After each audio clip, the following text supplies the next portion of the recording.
mga posibilidad ng tagumpay o kabiguan, ng ligaya o lungkot. Kaya marapat lamang na tanggapin si Jesus bilang tagapagligtas at Panginoon. At matapos yun ay panariwain ang katapatan at paglapit sa Kanya bawat araw o day by day. Ang day by day ay naglalayong umalalay sa pang-araw-araw na pamumuhay. Narito po si Kuya Ed Lapis sa mensaheng pinamagatang Be Free from People.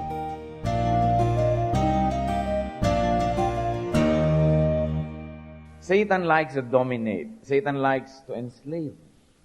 But Jesus sets free.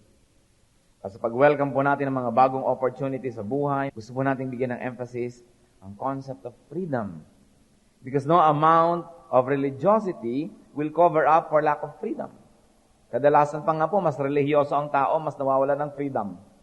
Yung freedom na ibinigay sa kanya ng Diyos.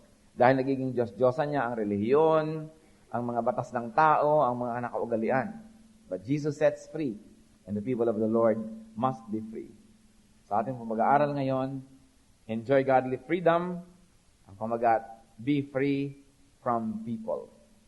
Be free from people. A very, very crucial element of spiritual freedom. How to be free from people? Paano nga po ba tayo makakalaya mula sa mga tao? Marami. But we're going to share a few facets of the truth today. First of all, do not be economically dependent on others. Hanggat kaya ng ating katawan, liba na lang tayo sobrang bata pa o sobrang matanda na o kaya ay may karamdaman, hindi tayo dapat umasa sa ibang tao para sa ating kakainin, para sa ating ikabubuhay, para sa ating mga pangangailangan. Kahit pa nga ang sinasabi nating tao na yon ay ating kamag-anak, anak, magulang, asawa. It's important to earn your own keep, to make money, and to keep money. Because you become a prisoner of the one who supports you. Hindi ka makakilos pagka suportado ka lang, lagi ka nakaasa, wala kang desisyon, kakain kayo kahit sa restaurant, hindi ka maka-order, sabihin sa'yo na magbabayad, anong gusto mo? Ikaw naman, ikaw, kung ano na lang yung gusto mo, kahit ano na lang dyan. Kumisan tuloy, naiinis pa lalo yung maglilibre dahil ang hirap-hirap mong tanungin, anong gusto mo? Kahit ano. Wala naman kahit ano dito. Ganon. Ba't hindi mo padaliin ang buhay ko at sabihin mo kung anong gusto mo? Pero syempre, yung walang pera, ayaw magsabi dahil baka mahal yung ma-order niya. Kung sobrang namang mura yung order niya, baka siya malugi dahil baka nakahanda yung maglilibre ng mas mahal. So sabi niya, bahala ka na. Kaya tuloy yung kagaganyan, mas nakakainisan patuloy ng maglilibre yung inililibre dahil umihirap yung buhay, ayaw masabi ko anong gusto. Ano bang gusto mo? Ewan, bahala. Yung pala kasi walang disposisyon dahil walang pera. Kaya pagka walang pera ang tao, siya ay nagiging bihag ng iba, directly or indirectly. That's why Christians are taught by Scripture to work. Itinuturo, 6 days you shall labor.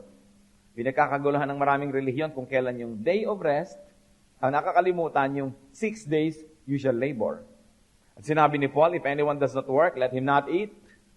Yun naman kung kaya ng iyong katawan. Kaya mahirap ang ating bayan, isang may trabaho, 6 na, sinusuportahan. Alam niyo po, sa bansang Amerika, kahit yung mga estudyante, kahit na tinutulungan ng magulang, nagpa-part-time job, nagsa-summer job, umiimbento na magagawa para magkaroon sila ng income. Hindi yung nakaasa lahat sa magulang, pati pagbili ng mga phone cards. No? Lahat na ng mga pati kaartehan at luho, sa magulang pa nakasakay, o sa ate, o sa kuyang nagtatrabaho. Ang atin pong mga kababayan na nasa abroad, hindi na makaahon-ahon, panay ang dating ng mga sulat, mga drawing ng paa, mga kung ano mga brand. Yung forma ng forma, mga kabataan, hindi naman kumikita. Hindi humanap ng mga part-time job, mga summer job. Kailangan, do not be economically dependent on others.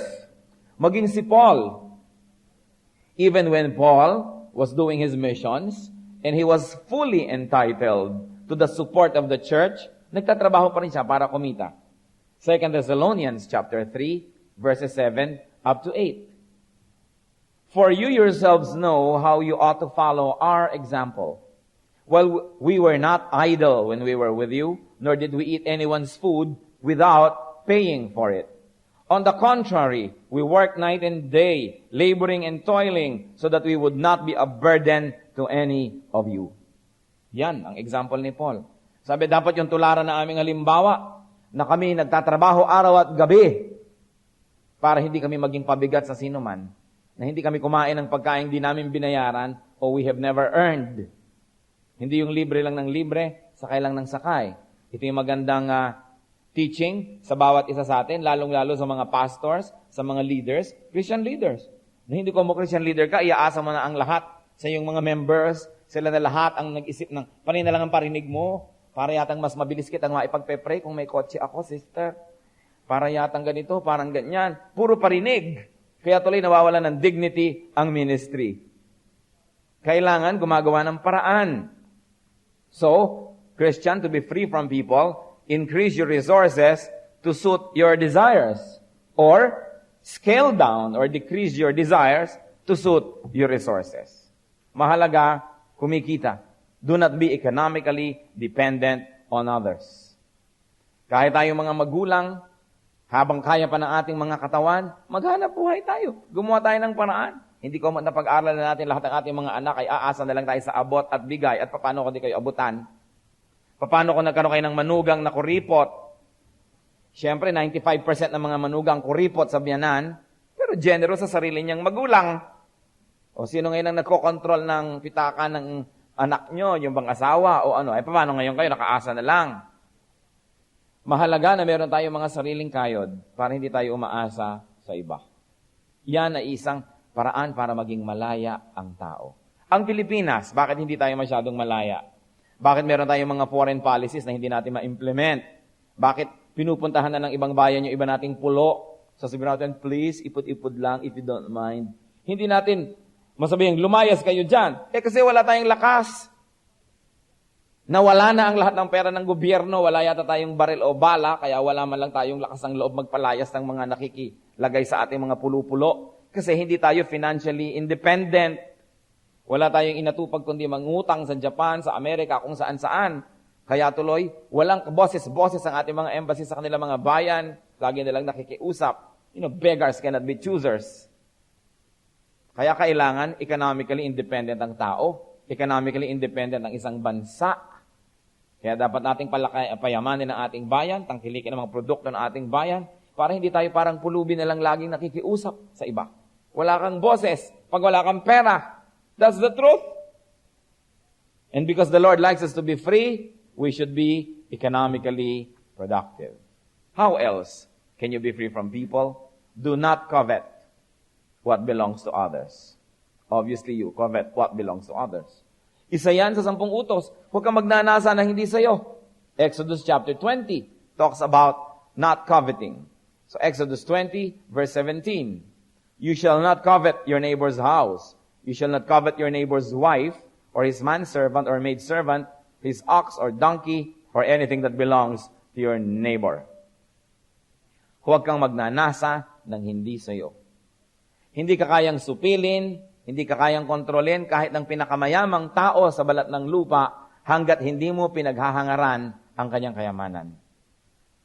Subalit, pag nag-umpisa ka ng maghangad at maging interesado sa mga ari-arian ng iba, mag-uumpisa ka nang yung tumawa sa joke niyang hindi nakakatawa.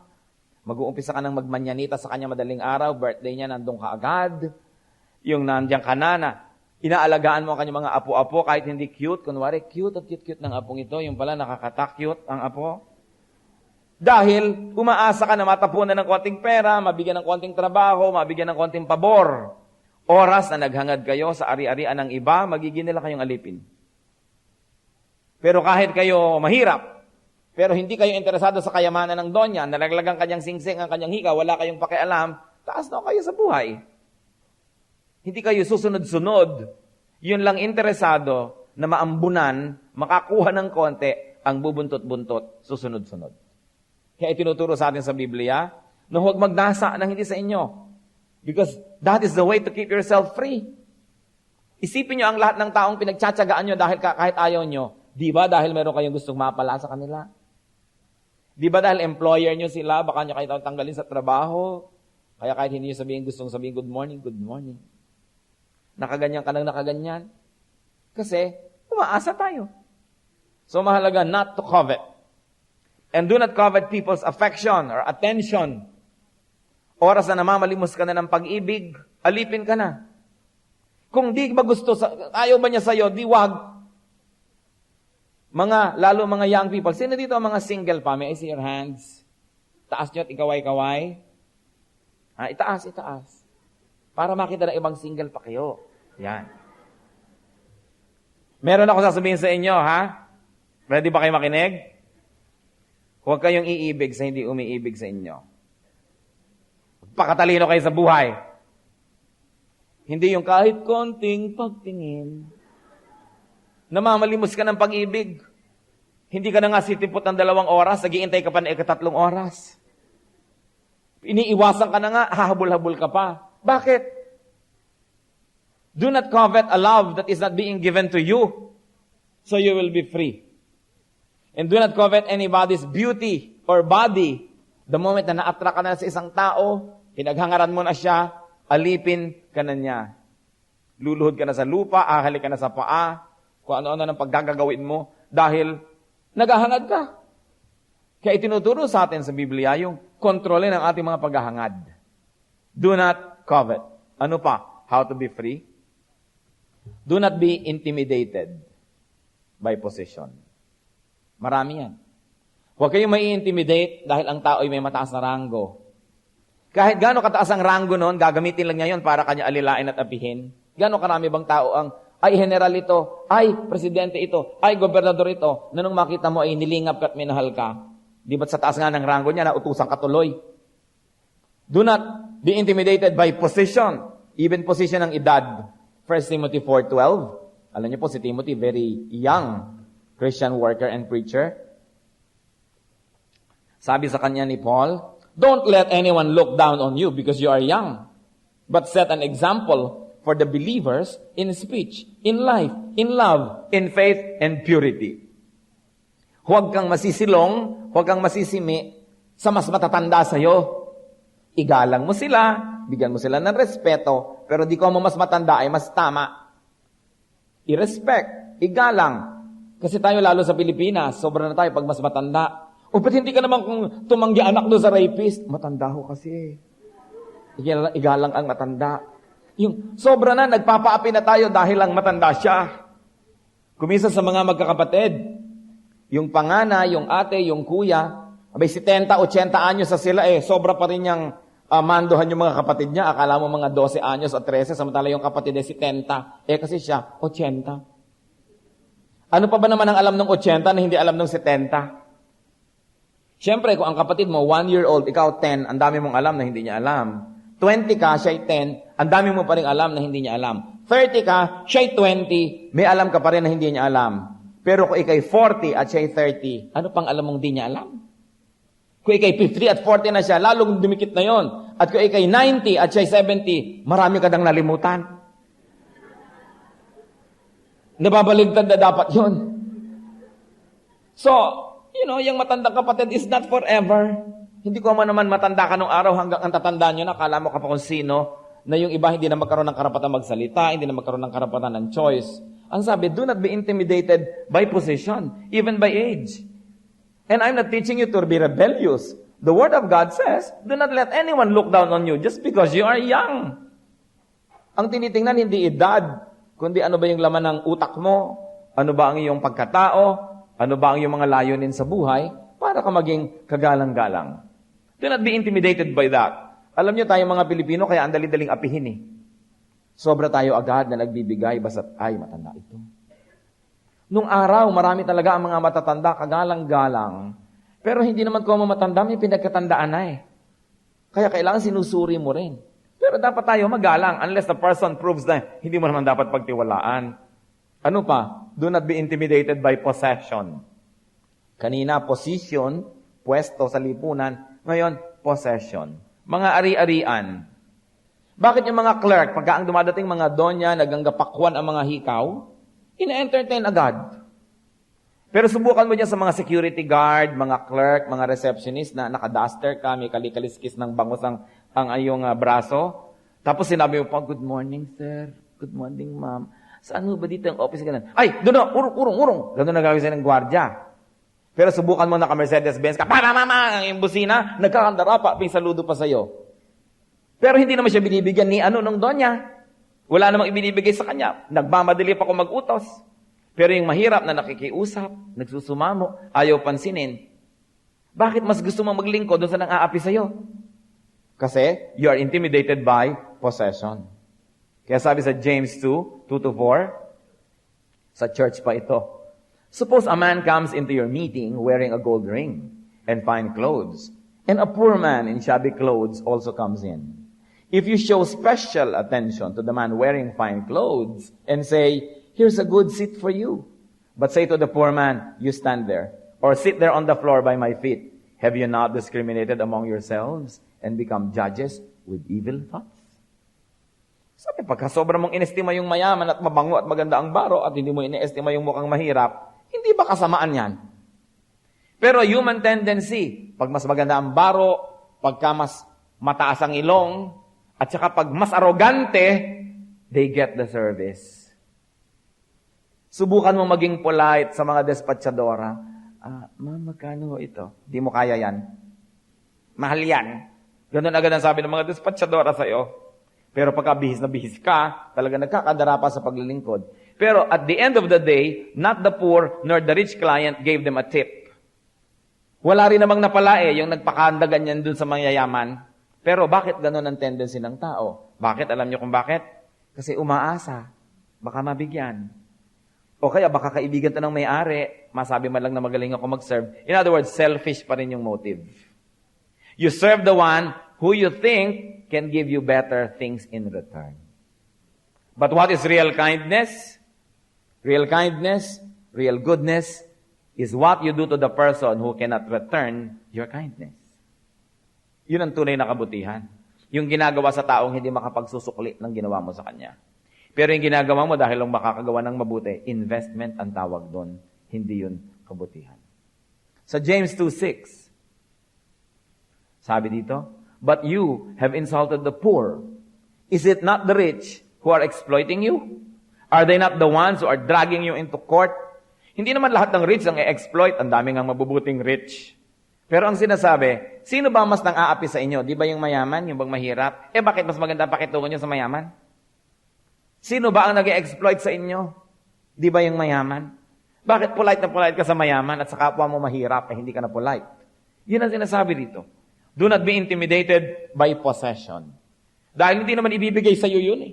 Akala mo naman kung mabuti ka, ibibigay sa iyo. Do not be intimidated. Also, do not be intimidated by looks. Mga itsura. Lalo sa Pilipinas, pag medyo tisay-tisay ka na, medyo maraming peroxide ang yung buhok, no? You get the service.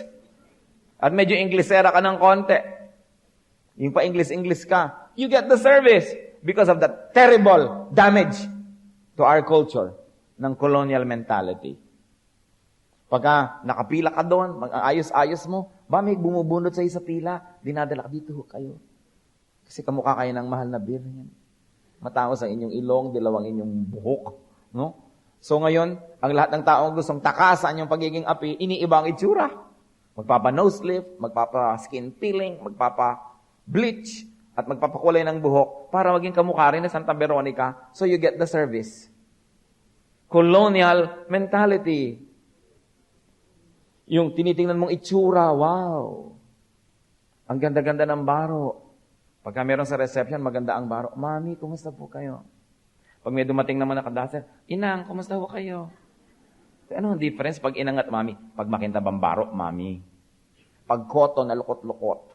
Yung hindi lukot mayaman, yung lukot talaga, inang. Sabi sa Mark 12:38, as he taught, Jesus said, watch out for the teachers of the law. They like to walk around in flowing robes and be greeted in the marketplaces. Turo na yun sa Biblia eh. Yung sobrang siming-simi ang tao sa magandang baro. So sabi ng iba, the best revenge is to dress up. Because you get the service. We have nothing against dressing up, ha? Hindi natin tinutulig sa'yo, maganda magdamit. Maganda nga, God is a God of beauty. Maganda nga kung magaganda. Pero ang sinasabi, huwag naman tayong mag-judge ng tao kung anong itsura niya. At huwag niya nating itatrato, depende kung ano yung itsura niya. What else? Do not be intimidated by volume, by loudness. In many places, whoever barks the loudest gets the service. Dapat baligtad. You should punish those who bark too loud by paying attention to those who are polite and quiet. Pero nababaligtad, yung malakas magsisigaw, yun ang nakakakuha ng service. And do not be intimidated by what you call authority.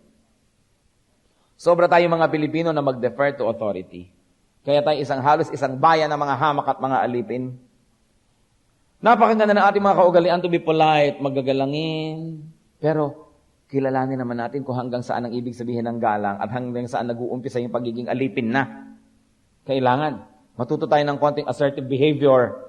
Napakarami sa atin sobrang naaapi because we don't know how to assert ourselves, our freedom, our dignity as human beings. So, do not be intimidated. Ano pa ang paraan para tayo maging free so that we can be the people of God that God wants us and has designed us to be? Do not live for man's approval. Pag may ginagawa tayo, ginagawa ko ba ito dahil may audience ako? Marami pong tao, dapat i-define kung sino audience. Yung ating sinasabing, sa kabayo ang hataw, sa kalabaw ang latay.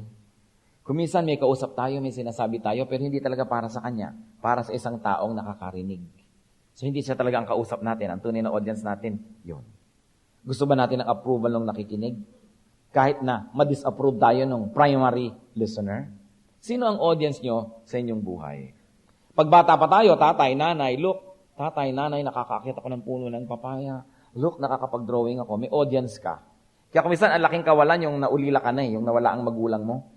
Kahit pa 50 anyos, 60 anyos, nawalan ka na ng magulang, parang nawawalan ka ng audience. Yung bang gusto mong ipakita sa kanya yung mga accomplishment, iuwi sa kanya yung mga tropeyo, yung ipakita sa kanya nakapagpatayo ka na ng bahay, na may kotse ka ngayon kahit hulugan. Yung meron kang audience, kasi yung approval niya, lagi mong hinahanap na siya yung matuwa sa'yo. But, to be free, do not live for man's approval. God's approval should be what we live for. Man's approval, if they approve of us, good. If they don't, that's too bad. So long as we seek God's approval and we live a godly life, we don't have to seek other people's approval. If they approve us in the process, na tayo talaga yun, natural yun, edi mabuti.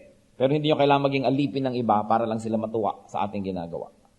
Galatians 1:10, sabi ni Paul, am I now trying to win the approval of men or of God?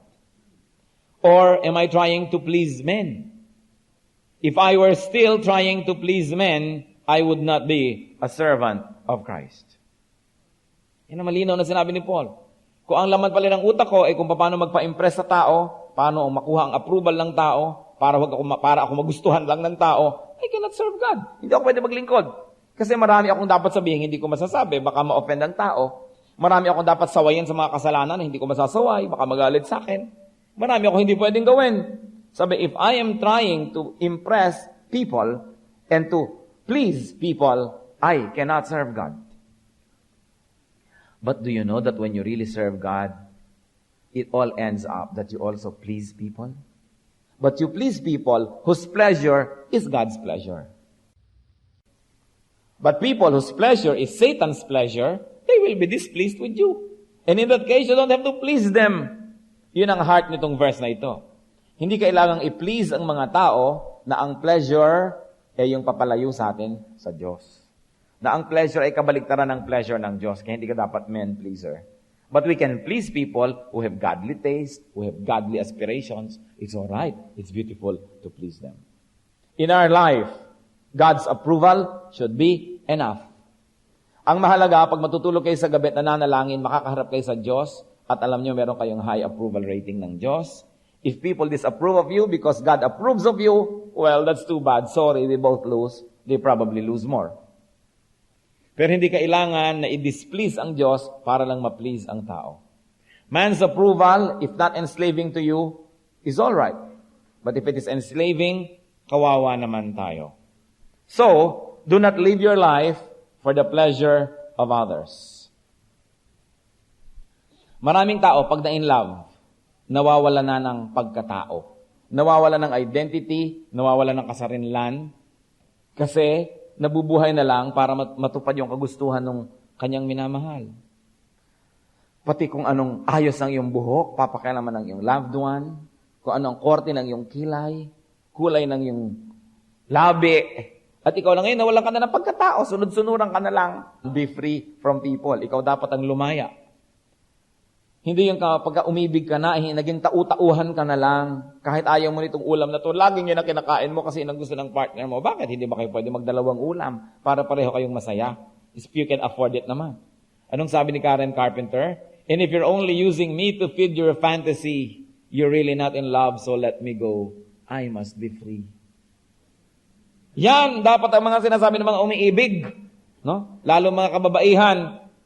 Huwag kayong sunod-sunuran sa mga nobyo nyo na kung talagang mahal mo ako, patunayan mo tayo magbiglang liko.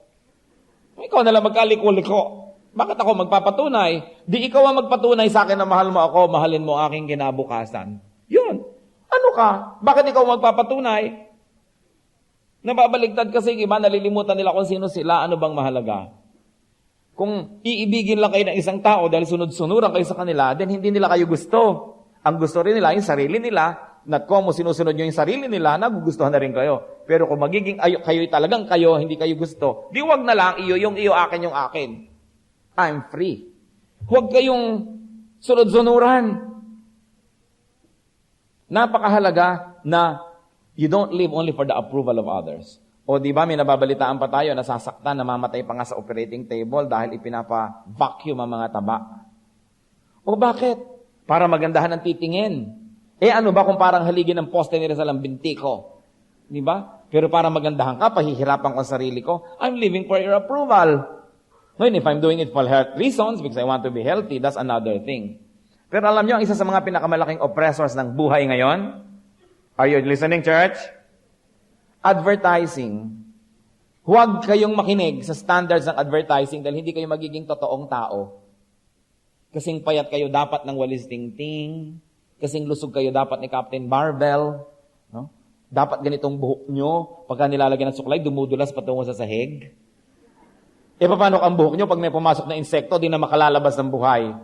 Dahil hindi na makalabas sa kakulutan nyo. So ano kayo, pangit? Sino yung maganda yung straight hair? Sabi lang niya na makumpanya ng shampoo.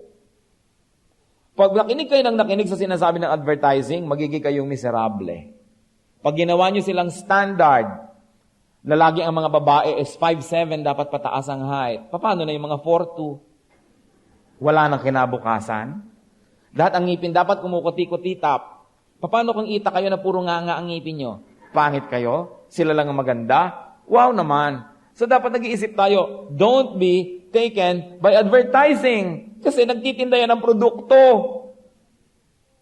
Kahit yung mga modelo nila na ang gaganda sa picture, pag nakita nyo sa totoong buhay, hindi gano'n ang itsura nun. So huwag tayong masyadong makinig. Don't live by the standards of other people. When you live by the standards of God, that should be good enough. Sa mataba kayo tabain talaga yung pamilya nyo, anong gagawin mo? Sa kayo ay mga pandak. Ano ngayon? Basta may kaluluwa ka sa loob na yung katawan. Importante. No? Buti nga, hindi ka untog. Huwag na tayong magpakasangkapan dyan kasi nakaka-oppress ng ang dami-daming tao. Tingnan nyo, ang dami nasasaktan, namamatay dahil naaagawan ng cellphone, napapatay. Ba't may nangaagaw? Dahil ang dami-daming buyer, ang daming may gusto kasi walang kwenta ang buhay kung walang cellphone. Bakit naman nung araw nagpapausok-usok lang yung mga Indian, nagkakaintindihan na rin? At sa Pilipinas nung araw na ni Koreo hindi mo maasahan, di mental telepathy. Nagigipa tayong matatalas ang pakiramdam. Alam niyo ba nung araw kung paano mag-usap ang binata at dalaga nung turn of the century sa Pilipinas? Galaw ng mga pamaypay. At tiklop ng mga panyo, nagkaintindihan na. Wala pang phone card na binibili. So, huwag tayong masyadong magpadala sa ganitong mga uso-uso. So, huwag maging slave ng uso. Huwag maging slave ng trend. At kung gusto nyo talagang maging malaya from other people, do not seek elected positions. Do not seek popular positions. Kasi hindi kayo magiging malaya. That's why even in our church, we don't elect officers. We don't elect elders. We don't elect deacons. I appoint them all so that these people will not be beholden to the congregation. Kasi magkakaroon ng politicking. Mamaya sinusunod ba na yung kagustuhan ng iba kahit di sila tama? Kasi sila yung nagboboto-botohan. Walang boto-botohan dito. I don't believe in democracy in the church. It should be theocracy. Authority from above going below. Hindi below going up. Kasi ano yung kongregasyon? Pipili kayo ng mga elders o mga board. Yung board ngayon, pipili ng pastor. Ano yung pastor? Pipili ng Diyos. Kasi papataas. Yung mga elective positions na yan ang dahilan. That's why ang dami-dami nating mga government officials, hindi sila makapagtrabahong mabuti. Paano mo palalayasin na squatter? Ang daming boto. Paano mo sila aayusin? For every square meter, may 5 tao. E di hindi na baling huwag ako iboto na taga Forbes Park, 3,000 square meter, 2 tao lang. No? So, ipiplease ko na lang yung mga squatters. So, sige, magkalat kayo, magdumi kayo, hindi ko kayo papagalitan, tara, iboto nyo ko. Kaya nagkakaroon tayo ng bad governance. Hindi maayos-ayos ang problema sa mga jeepney kasi isang vote block yan yung mga jeepney driver. Hindi maayos-ayos ang problema sa mga bus drivers kasi boboto sila. So, hindi pa ganun ka-mature ang society natin para maintindihan yung ibig sabihin ng responsible democracy. That's why it doesn't work in our country. That's why I don't want it in the church. Yung mga churches na may boto-botohan, ang daming intriga, ang daming politics. Because people in high positions will tend to please men and not God who is above. So mahalaga, nakikita natin yan, to be free. How else can we be free from people, Christians? Do not be afraid to be alone. Kung kailangan. Huwag kayong matakot manindigan mag-isa. Do not belong to the crowd at any price and at all costs. This is exemplified by the prophets. Naninindigan. Kahit isang tinig na nagsasalita, kinikriticize ang king, yung gobyerno, nagsasalita sila dahil yun ang tamang gawin. They are not joining a popularity contest, but they are voices of the Most High God. And the great men and women of the Bible have become great dahil sila'y naninindigan. Sa ating kultura, mahalaga ang pakisama, pero mas mahalaga tayong mga pagpapahalaga, at yun ay paninindigan.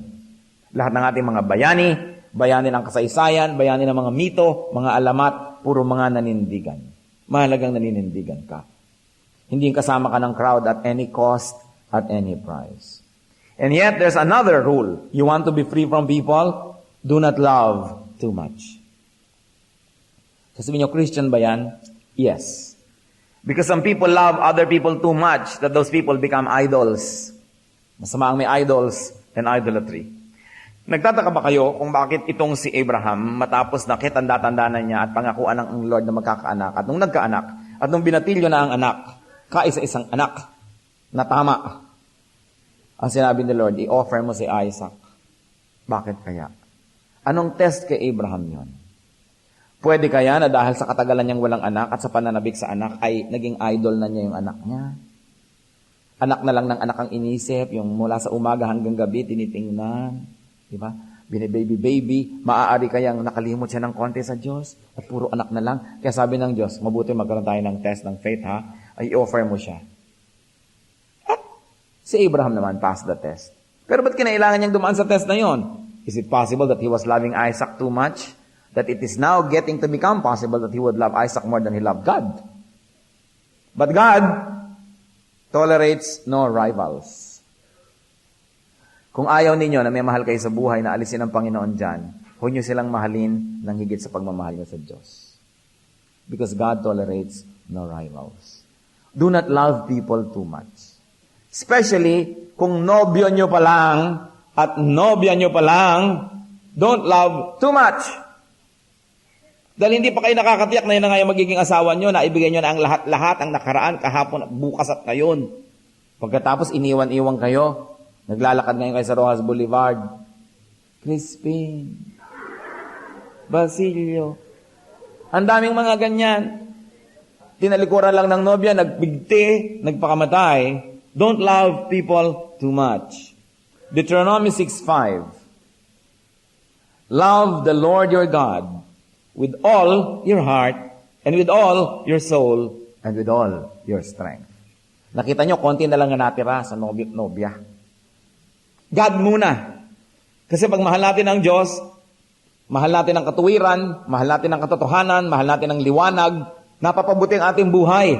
Pati pagmamahal natin sa kapwa-tao, napapalagay sa tama. Pero pag inuna niya yung tao, kawawa naman kayo. Pag sobra kayo nagmamahal sa kapwa-tao nyo, kawawa naman kayo kasi lulungkot kayo sigurado. Una, pwede kayong iwan yan. Ang anak nyo mag-aasawa, hindi naman kayo kapartner niyan sa buhay. Yung asawa nyo, pwede rin kayong iwan, pumunta sa iba, or mahal na mahal kayo, tapat na tapat, pero namatay. Di nawala rin, iniwan din kayo. Kaya pag sobra ka nagmamahal sa tao, nang higit sa pagmamahal mo sa Diyos, humuhukay ka ng iyong sariling libingan, tumatahi ka ng sarili mong pangluksa, kasi lulungkot ka sigurado. Pero yung mamahalin mo ang Diyos above all, tapos mamahalin mo yung tao ng nasa lugar lang, tama lang, people come, people go, people are born, people die, people leave, people arrive. Meron kang emotion, nalulungkot ka, sumasaya ka, pero hindi sobra to the point na ikababaliw mo, na ikaw ay napapahandusay, nagkakawasak-wasak ka. Dahil meron ka pang isang number one love, na hindi ka iniiwan, hindi ka pinapabayaan, hindi ka pinagtataksilan, and that is God. Kaya gusto niya. Sabi niya, love God with all your heart. Huwag yung tao. Kaya may kanta, put a little love away. No? Yung, huwag masyadong ilagay, huwag masyadong ibuhos. Alam niyo, napapansin ko sa mga Pilipina. No? Pilipina. Sige, mahirap pa ibigin. Pero oras na nahulog na loob. Alipinin mo. Atsayin mo. Pagawan mo ng thesis. No? Yung alilain mo, love ka pa. Pagtaksilan mo, love ka pa. Nakawin mo yung kita niya, ibigay mo sa kinita mo, love ka pa. Bakit ganong sobrang umibig ang mga kababaihan sa bayan na ito? Kaya lagi na lamang na iiyak-iyak. No? Kaya dapat, put a little love away. Magtira kayo ng pag-ibig sa Diyos. Huwag niyo ibigay lahat sa tao. At magtira kayo ng pag-ibig sa sarili. Kasi kung hindi niyo na rin iniibigay inyong sarili, hindi na rin kayo kaibig-ibig. Yung wala na kayong dignity, wala na kayong sukat na igalang sa inyong kapwa, dahil sobra na kayo nagpaka-aba-aba dahil sa inyong pag-ibig, hindi na rin kayo pinapahalagan kahit nung iniibig nyo eh. Kahit batuhin ka ng plato, ng estante, serve ka pa rin. Mamaya bahay na yung ibabato sa'yo. Kasi hindi ka na igalang, kasi alam na kahit anong gawin sa'yo, busab-busing ka, pwede. Kayo na mga nasaktan na sa pag-ibig, na intindihan nyo sinasabi ko. Yung kawawa naman kayo pag sobra kayong umiibig. Don't love too much. Don't be too emotional, mga dalaga. Ha? Huwag ihuhulog ang loob masyado. Konti lang. Ang asawa nyo na at saka, pero number one pa rin ang Diyos. Kasi hindi naman kung mag-aarating asawa nyo, naliligaya na nga kayo. Tumingin-tingin nga kayo sa paligid nyo. Di ba? You don't have to look far. Tingnan nyo ang inyong mga tiya, ang inyong mga nanay, ang inyong mga ate. Hindi ba? Tingnan na lang may mga libing, may mga lamay, may mga kasalan, may reunion, bulong-bulungan yung mga babae. Pinag-uusapan niyo kung paano sila pinagtataksilan ng mga asawa nila. Kawawa naman. Dahil ibinigay ang lahat-lahat. So, don't love people too much. Love them, but in a godly limitation. Love God above all. At magtitira sa sarili. Magtitira kayo. Huwag niyong ilagay lahat. And, gusto ko pa sana mga 15 pang points, pero tama na, isa na lang. Do not be too close to people. Be close enough, but far enough. Near enough, but far enough. Alam yan ng Diyos. Kaya nga pati magbiyanan, pinaglalayo ng konti. Anong utos ng Diyos? A man will leave his father and his mother and be united to his wife. In other words, huwag paghalu-haluin yan, huwag pagsamasamahin kasi magulo. Near enough, but far enough. Dahil familiarity breeds contempt. At ano pa mga kapatid? Pag sobra kayong close sa tao, kahit kaibigan nyo, hindi na kayo makapag-library nang hindi siya kasama, hindi na kayo ngayon makapag-mall nang hindi siya kasama, wala na kayong magawa nang hindi siya kasama, para na lang kayong adino, para na kayong hindi isang totoong tao. Hindi ganyan ang design ng Diyos para sa atin. Kailangan meron tayong distance, pero meron din tayong closeness. Lahat sa tamang timpla. Kailan nyo nalalaman that you're already too close? Yung hindi na kayo maka-function, hindi na kayo mabuhay nang wala yung kapwa. Dahil nalilimutan nyo na kahit wala yon, nandiyan pa naman ang Diyos. Kaya kawawa ngayon, sobrang close eh. Paano pag wala ngayon, miss na miss mo na, hirap ka na, balisang-balisa ka na. Hindi ka free. In other words, you are not a planet with your own orbit. You are only a satellite. Kung saan pumunta yung planeta, kasunod ka. Wala kang sariling mundo, wala kang sariling landas. That's not what God wants people to be. Dapat meron kang sariling pagkatao. What is the message of Christ, brothers and sisters? Pag finamarize natin, and if I were to choose just one word to describe the message of Christ, it is the word freedom. Pinapalaya ang tao. Pinapalaya ka mula sa kasalanan, sa kapangyarihan ng kasalanan, ng mga bisyo, ng kapangyarihan ng ating mga pagnanasa, na nagiging slave tayo ng pagnanasa na yan. Pinapalaya tayo. So dapat tayo maging malaya. One of the greatest gifts of God, or probably the greatest gift of God next to life, is freedom. Being free is man's right. It is also man's duty to himself. Ang tanong, bilang Kristiyano, liban sa Diyos, meron pa bang ibang bumibihag sa inyo? Who conquers? Who imprisons? Who oppresses you? Tayo ba'y tau-tauhan, nakaasa lang sa ibang tao? We should declare freedom. Because that's one of the meanings of Christian freedom. Set yourself free from people. Keep yourself free from people. I'm not saying do not love, but do not love people more than what God teaches us. I'm not saying do not care and do not develop relationships. Yes, do that. But do not be dependent on people for your happiness. You can be happy in the company of people, but you should also learn to be happy being alone. Because you are never alone because God is with us. Na matutuwa tayo na may kasama sa mga moments, pero may mga moments din that we appreciate being alone. So we can gather ourselves, we can find and charter our compass, we can find our bearings, and we can find the serenity. Dapat hindi tayo slave ng sinuman. Dapat hindi natin pwedeng sabihin na, pag wala ka, paano na ako, hindi ako mabubuhay. Ginawa na natin siyang Diyos. That's already idolatrous. Dapat sabihin lang natin, ang buhay ko, mas maganda kung wala ka, pero kung wala ka, pwede rin kasi nandiyan pa naman ang Diyos. Dapat ganun. At hindi kataksilan yan sa asawa, sa anak, sa magulang. Hindi. Yan lang ang tamang relasyon ng tao. Huwag natin gawing poon ang ating kapwa. Na dapat nagtitira rin sa sarili. A person that has no self-respect is not an interesting person, therefore is not a respectable person, therefore is not a lovable person. Kaya nakikita nyo yung mga martir, habang nagpapakamartir-martir, lalong dinudusta at inaapi. Kasi, ina-advertise na pwede mo akong apihin dahil martir ako. Hindi ako naninindigan and I will never walk out of your life kahit mo ako gawing basahan. Yun ang mga ginagawang basahan. Ang tao nilikha sa wangis ng Diyos, dapat ang tao kagalang-galang. At para kaigalang ng kapwa, igalang mo muna ang iyong sarili. Para kapahalagahan ng iba, pahalagahan mo muna ang iyong sarili. Do not be a slave of anyone.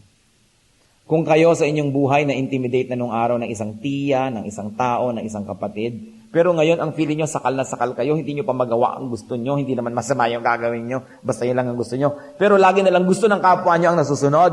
I'm telling you, set yourself free. Huwag kayong ma-intimidate.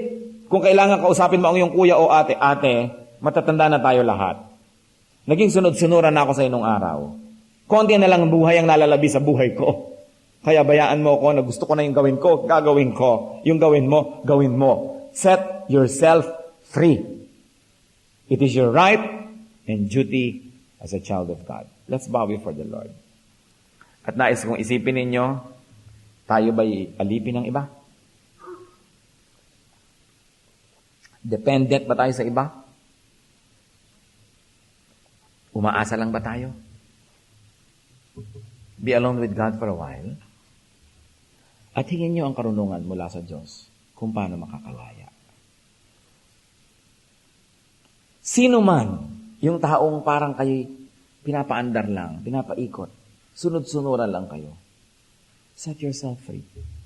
Hingin niyo sa Panginoon ngayon sa panalangin na yung taong yun mismo ay kausapin ng Diyos na tumulong at maging cooperative para kayo maging malaya. But you've got to do something so that you will be free. Freedom is never given to you on a silver platter. You have to earn it.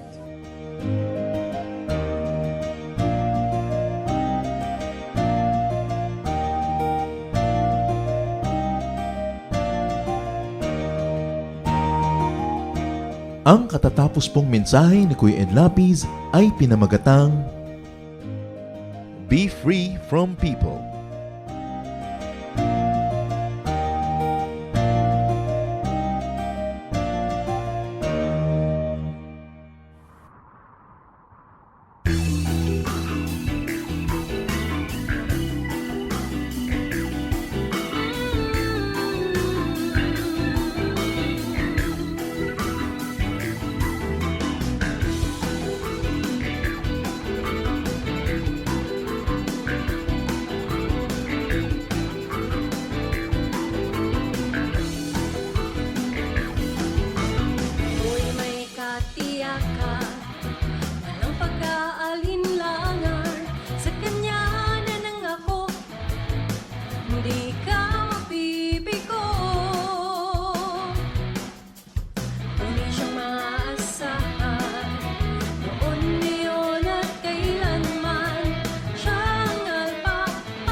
pag-ibig ko.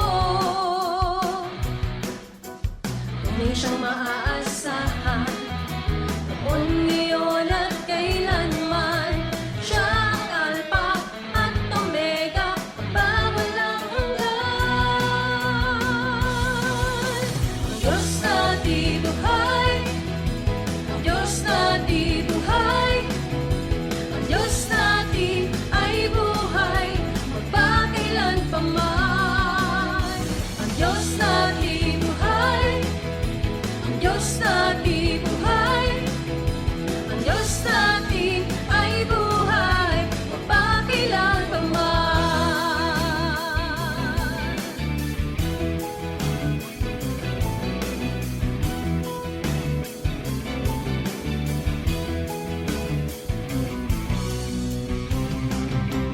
Puso'y may kapayapaan, sa gitna man ng kapighatian, pagkat siya ang kasama, ako'y di mangangamba. Purihin ka, O Diyos, kataas-taasan, purihin ka, Jesus, magpakailanman. Siya ang Alpha at Omega, makapangyarihan. Ang Diyos na di buhay, ang Diyos na di buhay, ang Diyos na di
salita, binabahagi sa mga dukha.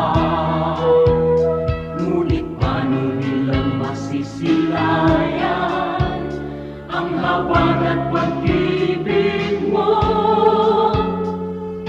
kung hindi mapatutunayan sa aming patotoo? Kaya kung paano mo kami kinalingan, kung paano mo kami minahal, sa aming buhay nawa ay magbunga ng pagtitiyaga at pagpapagal sa aming kilos, salita at damdamin. Maranasan nilang totoo ang kabutihang natutunan natin na nagmumula sa'yo.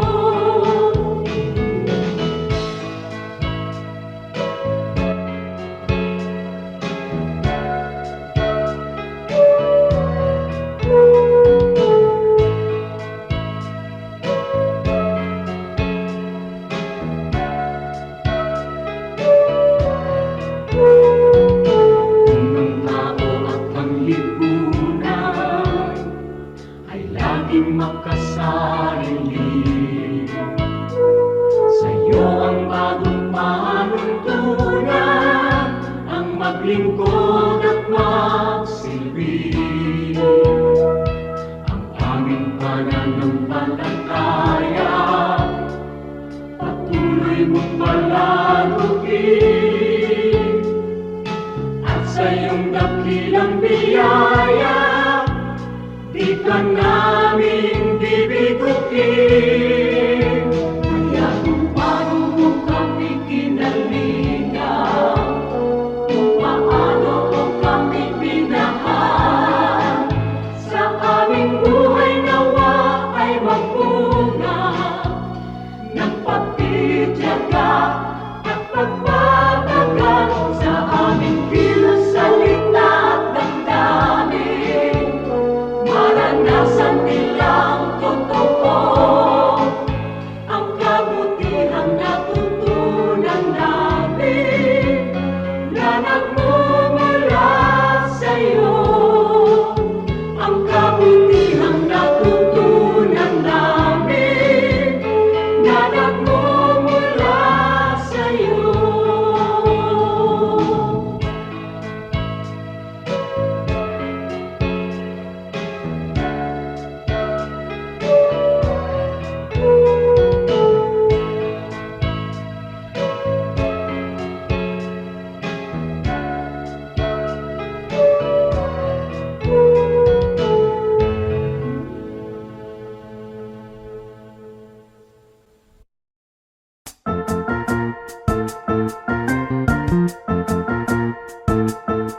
Oras na po para pansamantalang magpaalam ang programang Day by Day. Tayo po'y magsama-sama tuwing ika-6 hanggang ika-7 ng umaga, araw-araw. Magandang umaga po at mabuhay ang Panginoong Hesus!